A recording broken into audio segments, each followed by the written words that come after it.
Ya, pada video kali ini saya akan membahas terkait simetri dan transformasi. Tentu saja dua istilah ini sangat familiar dalam geometri, yaitu simetri dan transformasi. Ya, hanya saja dalam video kali ini saya hanya akan membahas konsep simetri dan transformasi. Jadi untuk lebih banyak elaborasinya terkait dengan uh, tekniknya atau hasil transformasinya secara analitik akan dibahas pada video-video selanjutnya. Jadi di dalam video ini hanya akan dibahas konsep simetri dan transformasi pada geometri bidang. Baik, pembahasan kita ada 5, yaitu yang pertama meliputi yang namanya simetri garis atau line symmetry. Yang kedua itu adalah simetri titik, itu adalah point symmetry. Dan 3 yang terakhir, ini adalah transformasi yang kita akan bahas, yaitu berupa pergeseran atau translasi, pencerminan atau refleksi, dan terakhir adalah perputaran atau rotasi.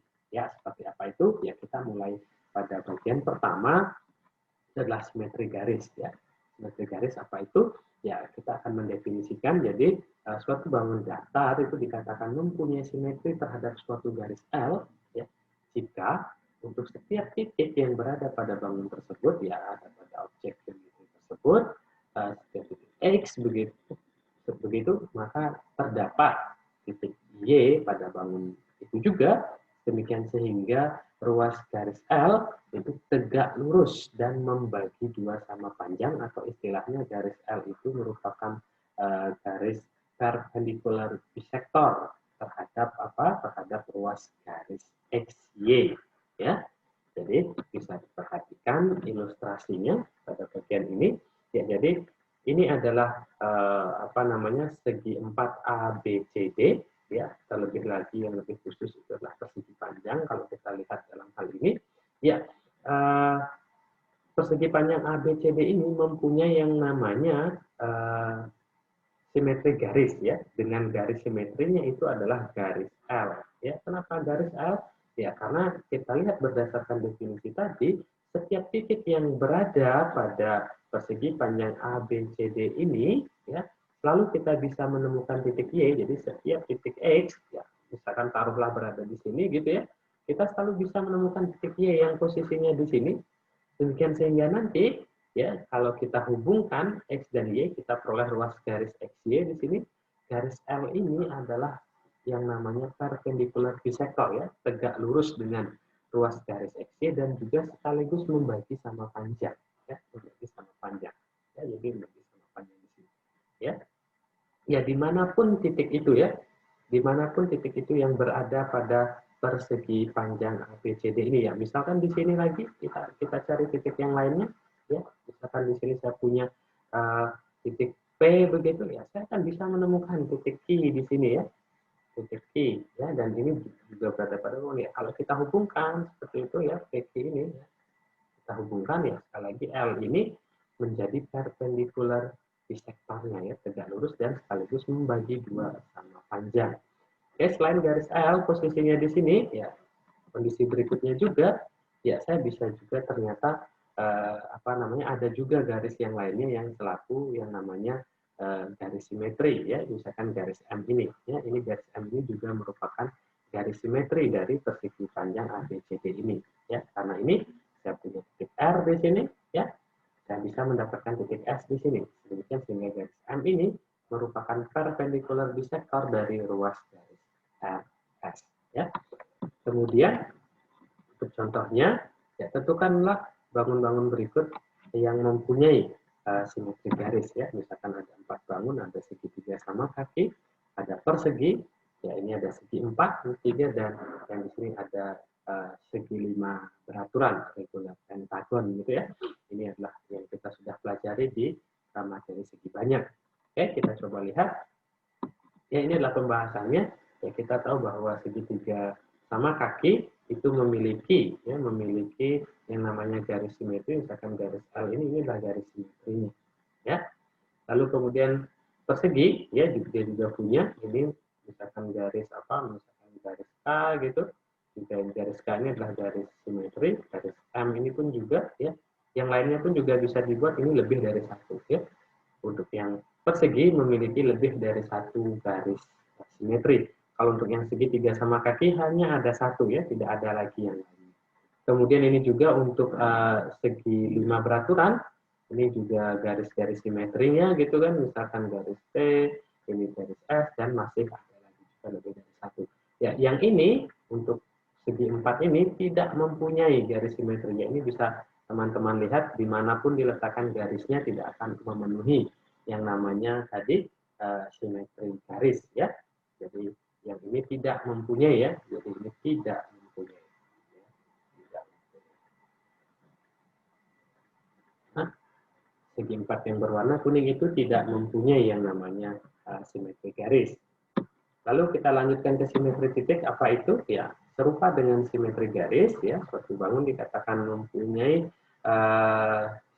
simetri titik, ya, dikatakan mempunyai simetri titik atau mempunyai simetri terhadap titik P jika untuk setiap titik M yang ada pada bangun tersebut terdapat titik N pada bangun itu juga, sedemikian sehingga titik P itu merupakan tengah-tengah dari ruas garis apa namanya? Oke, ini ruas garis MN ya maksudnya ya. Ini ruas garis MN. Oke. Ya, kita bisa lihat di sini saya punya persegi panjang ABCD, kemudian ada titik P di sini, ini adalah titik apa namanya? Titik simetrinya ya. Jadi persegi panjang ABCD ini mempunyai titik simetri yaitu titik P ya. Kita bisa perhatikan kalau saya punya di sini titik M-nya, maka saya bisa menemukan titik N-nya yang ada di situ. Demikian sehingga kalau saya hubungkan M dan N, P ini tepat berada di tengah-tengah ruas garis MN. Ya, untuk P-nya ini disebut sebagai midpoint, ya, midpoint of a segment MN. Ya, oke, jadi ABCD persegi panjang ABCD ini mempunyai namanya simetri titik. Oke, lalu kemudian ini contoh-contohnya ya. Ya, ini ada segitiga sama kaki, kemudian ada persegi, ada jajar kenjang, kemudian ada segi 5 beraturan, dan ada segi 6 beraturan heksa, segi 6 beraturan. Ya, yang mana yang kira-kira mempunyai simetri titik ya, ini bisa kita lihat. Untuk persegi ya, tepat di tengah-tengahnya di sini, ini adalah simetri titik, begitu juga untuk jajar kenjang dan segi 6 beraturan. Ya, untuk segitiga sama kaki dan segi 5 beraturan, dia tidak mempunyai yang namanya simetri titik. Ini bisa diperhatikan untuk segi 5 beraturan, misalkan ditaruh di sini ya, kita bisa perhatikan bahwa M panjang dari MP ke PA ini tidak akan pernah bisa sama ya kalau ini diletakkan di manapun diletakkan di dalam sini. Oke. Jadi yang mempunyai yaitu adalah yang ini, oke. Ini juga punya dan ini punya. Kalau yang tanda silang ini ya tidak punya segitiga sama kaki dan segi 5 beraturan tidak mempunyai yang namanya simetri titik. Ya, jadi itu dua simetri yang sudah kita bahas, simetri garis dan simetri titik. Ya, berikutnya kita akan lanjutkan ke transformasi. Ya, transformasi.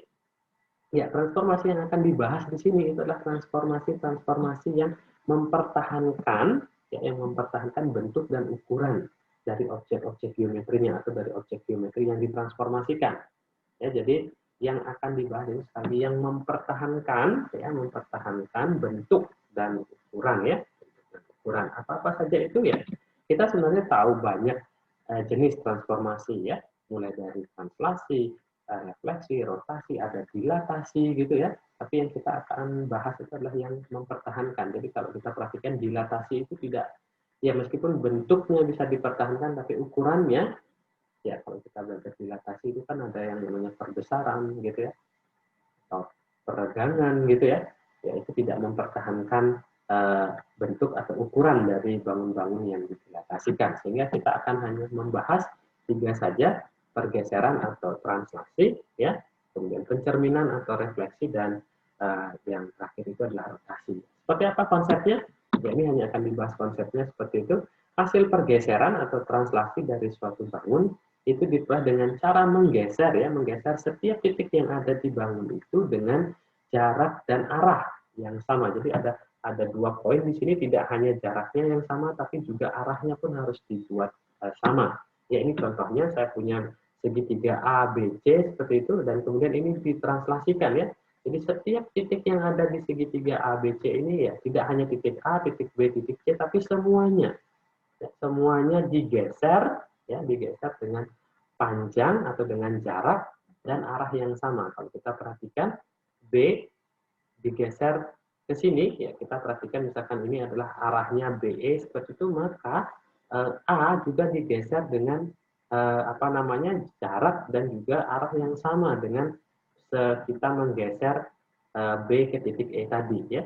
Titik C pun juga demikian, kalaupun ada titik di sini ya juga harus digeser dengan apa, dengan arah dan jarak yang sama ya setiapnya, sehingga akhirnya diperolehlah segitiga DEF ini gitu ya menjadi hasil, ya hasil translasi atau hasil pergeseran dari segitiga ABC ya, dengan titik yang berkorespondensi itu titik A itu akan menjadi titik D gitu kan, titik B itu akan menjadi titik E, dan titik C itu menjadi titik F ya. Ini adalah korespondensi titik-titiknya. Ya, artinya setelah digeser A menjadi D, B menjadi E, C menjadi F. Ya, itulah yang namanya konsep pergeseran atau translasi. Lalu kemudian pencerminan, ya. Hasil pencerminan suatu bangun ini diperoleh dengan cara mencerminkan bangun tersebut terhadap suatu garis sedemikian hingga garis tersebut merupakan garis simetri. Jadi balik lagi ke yang namanya tadi simetri garis ya. Ya misalkan saya punya segitiga apa ini MNP seperti itu, dan kemudian dicerminkan terhadap garis AB ya. Jadi ini adalah garis AB gitu, dicerminkan terhadap garis AB. Hasilnya itu adalah segitiga GHK ya. Jadi dengan tadi kita sampaikan bahwa garis AB ini berlaku sebagai yang namanya garis simetri. Nah, ya, jadi apa? Kalau ini berlaku sebagai garis simetri adalah bahwa garis apa namanya garis AB ini ya akan membagi dua tegak lurus ruas garis PK. Ya, jadi apa namanya pencerminan dari titik P ini adalah titik K. Ya, ketika apa? Ya ketika garis AB ini membagi tegak lurus ya, tegak lurus dan sama panjang. Nah, itu konsepnya. Lalu kemudian titik M ini adalah menjadi titik G dan titik N ini menjadi titik H ya.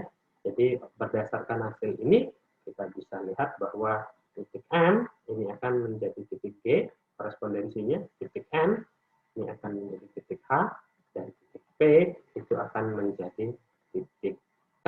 Ini oleh apa? Oleh ruas garis AB di sini sebagai cerminnya. Jadi konsepnya garis AB ini cerminnya itu akan berlaku sebagai yang namanya garis simetri. Oke, lalu kemudian perputaran atau rotasi. Hasil perputaran suatu bangun diperoleh dengan cara memutar bangun tersebut terhadap sebuah titik ya, melalui sebuah titik dan sejauh ukuran sudut tertentu ya. Ilustrasinya seperti ini. Jadi saya punya bangun apa ini segi 4 WX YZ gitu ya, segi 4 yang semula saya punya WX YZ, kemudian ini diputar sejauh 45 derajat berlawanan arah jarum jam. Ingat sekali lagi ya, kita akan menggunakan orientasi gitu ya, ini berlawanan arah jarum jam ya, counterclockwise biasanya disebutnya. Kalau yang searah jarum jam itu clockwise ya. Jadi ini berlawanan. Kalau berlawanan itu dia mutarnya ke kiri. Kalau nanti perputarannya ke sini, ke kanan, ini yang disebut searah ya. Searah jarum jam. Jadi kita akan memperhatikan orientasinya. Jadi kita belum memakai sudut negatif positif itu enggak, tapi kita akan memperhatikan orientasinya. Apakah berlawanan arah atau searah jarum jam. Ya, dalam ilustrasi ini diberikan dia yang berlawanan arah, kemudian ini adalah pusat rotasinya, titik C ini disebut sebagai pusat rotasi gitu.